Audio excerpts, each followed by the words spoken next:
Hello everyone, আজ আমাদের গ্রামের বৃদ্ধার বাবার মন্দির প্রতিষ্ঠার উপলক্ষে প্রত্যেক বছরের মতো এবছরও প্রভাত ফেরি ও অন্নকূটের ব্যবস্থা করা হয়েছে। এখানে ভোরবেলা থেকে চণ্ডীপাঠ হচ্ছে এবং চণ্ডীপাঠ শেষে আমরা সবাই যে যার বাড়িতে গিয়েছিলাম। সেখান থেকে সাজুগুজু করে এসে আবারও এখানে জমা বেঁধেছি। এই হচ্ছে টোটাল ভিউজটা আপনারা দেখতে পাচ্ছেন। আর এটা পুজো মণ্ডপ। এখান থেকেই প্রভাত ফেরির উদ্দেশ্যে রওনা দেওয়া হবে।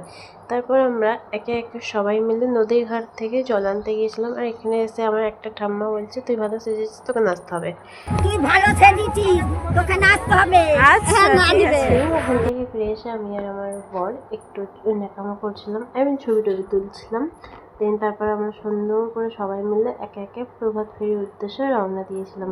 এই যে এখানে ভিউজটা আপনারা দেখতেই পাচ্ছেন যে কি সুন্দর, সবাই একে একে লাইন বাই লাইন প্রভাত ফেরির উদ্দেশ্যে রওনা দিয়েছে। যেতে যেতে আমরা আরও একটা শিব মন্দিরে এসে উপস্থিত হয়েছিলাম। এই হচ্ছে সেই মন্দির। এখানে জল ঢালতে হয়, এটাই হচ্ছে রীতি। আর এখানে সবাই জল টল ঢেলে প্রায় আধা ঘন্টার মতো যে যার মনের আনন্দে নাচানাচি করছিল। দেন ওখান থেকে আমরা ফিরে আসি এবং আমাদের প্রভাত ফেরি যাত্রা শেষ হয়। তো আপনারা যারা ভিডিওটা দেখছিলেন তারা কমেন্ট করে বলুন যে আপনাদের ওখানে কি প্রভাত ফেরি হয়, আর হলে কীরকম মজা লাগে। আর বলতে বলতে ভুলে গিয়েছে, এই যে আমার বর, মানে বরমশাই বসে আছেন। যাই হোক, উনি পাত্তাই দিলেন না আমার দেখে। যাই হোক, বাদ দিন। আর আপনারা যারা আমার ভিডিওটা এতক্ষণ দেখছিলেন তাদের উদ্দেশ্যে একটা কথা না বললেই নয়। Thanks for watching, thank you so much, tata.